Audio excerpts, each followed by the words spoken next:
Hello नमस्कार, welcome to Gargi news India में आस्था शर्मा। तो आइए आज की बड़ी खबरों के बारे में जानते हैं। 1 घंटे में 7 दावे और सभी झूठे। ट्रंप के हॉर्मज नाकेबंदी पोस्ट पर ईरान की प्रतिक्रिया। कालिबाफ ने कहा कि स्ट्रेट ऑफ हॉर्मज से गुजरना तय मार्ग और ईरानी अनुमति के आधार पर होगा। अमेरिका ने यू टर्न लेते हुए रूसी तेल पर प्रतिबंधों में छूट 16 मई तक बढ़ाई। भारत को होगा फायदा। इस छूट के बिना भारतीय रिफाइनर प्रतिबंधित टैंकरों से रूसी कच्चे तेल की डिलीवरी नहीं ले पाते और न ही वाशिंगटन द्वारा प्रतिबंधित रूसी आपूर्तिकर्ताओं से कारोबार कर पाते हैं। महिलाओं के प्रतिनिधित्व बढ़ाने वाला विधेयक परिसीमन विवाद के बाद पारित नहीं हो सका।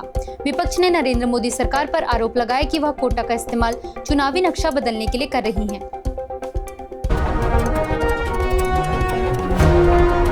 ईरान ने ट्रंप के यूरेनियम ट्रांसफर और हॉर्मज की स्थिति पर किए गए दावों को खारिज किया, बयान को झूठा बताया। तेहरान ने कहा, समृद्ध यूरेनियम कहीं नहीं ले जाया जाएगा और स्ट्रेट ऑफ हॉर्मज तक पहुंच युद्ध विराम की शर्तों पर निर्भर करेगी। डोनाल्ड ट्रंप ने ईरान को लेकर अच्छी खबर का संकेत दिया, लेकिन साथ ही कड़ी चेतावनी देते हुए कहा कि अगर समझौता नहीं हुआ तो बमबारी फिर शुरू हो सकती है। उन्होंने यह भी कहा कि अगर जल्द दीर्घकालिक समझौता नहीं हुआ तो मौजूदा युद्ध विराम जारी नहीं रह सकता और अमेरिका सैन्य कार्रवाई फिर शुरू कर सकता है।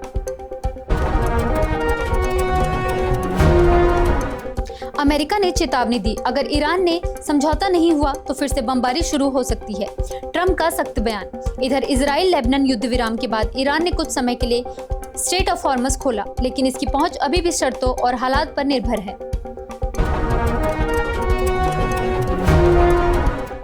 नारी शक्ति के साथ विश्वासघात। महिला आरक्षण बिल रुकने पर आज देश भर में विरोध प्रदर्शन करेगी भारतीय जनता पार्टी। पार्टी के महिला कार्यकर्ता राहुल गांधी के सुनहरी बाग स्थित आधिकारिक आवास तक मार्च निकालेंगी।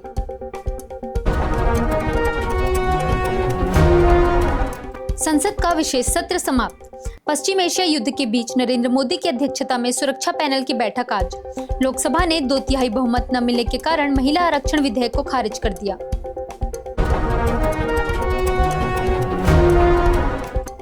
संविधान की जीत। इंडियन नेशनल कांग्रेस समेत विपक्ष ने लोकसभा में महिला कोटा कानून में संशोधन बिल गिरने पर जश्न मनाया। राहुल गांधी ने कहा, संशोधन बिल गिर गया। महिलाओं के नाम पर असंवैधानिक तरीके से संविधान को तोड़ने की कोशिश की गई थी। अमित शाह का विपक्ष पर हमला। जहां भी वोट मांगने जाएंगे महिलाओं के गुस्से का सामना करना पड़ेगा। गृह मंत्री ने आरोप लगाया कि विपक्ष महिला आरक्षण के लागू करने के तरीके पर नहीं बल्कि खुद इसके खिलाफ है। कतर की जेल में बंद नौसेना के पूर्व कर्मी की वापसी की परिवार ने मांग की। सरकार ने कहा वे अलग मामले में हिरासत में हैं। रिपोर्ट्स के मुताबिक तिवारी पर अपने पूर्व नियोक्ता Dehra global technologies and consultancy services से जुड़ी वित्तीय अनियमितताओं के आरोप हैं। अजीत डोवाल ने यूक्रेन के एनएसए से मुलाकात में शांति पर भारत का रुख दोहराया। दोनों पक्षों ने द्विपक्षीय संबंधों और रूस यूक्रेन युद्ध पर चर्चा की। भारत ने संवाद और कूटनीति के जरिए शांतिपूर्ण समाधान पर जोर दिया।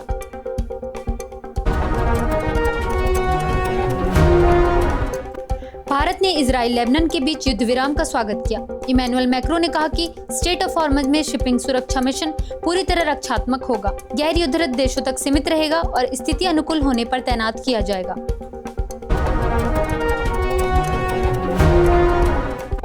ओडिशा राजभवन से IRS अधिकारियों को थाने ले जाया गया। पूरे घटनाक्रम की जांच के लिए पैनल गठित। पुलिस और सुरक्षा कर्मियों पर 2 अधिकारियों के साथ दुर्व्यवहार के आरोपों के बाद यह कदम उठाया गया।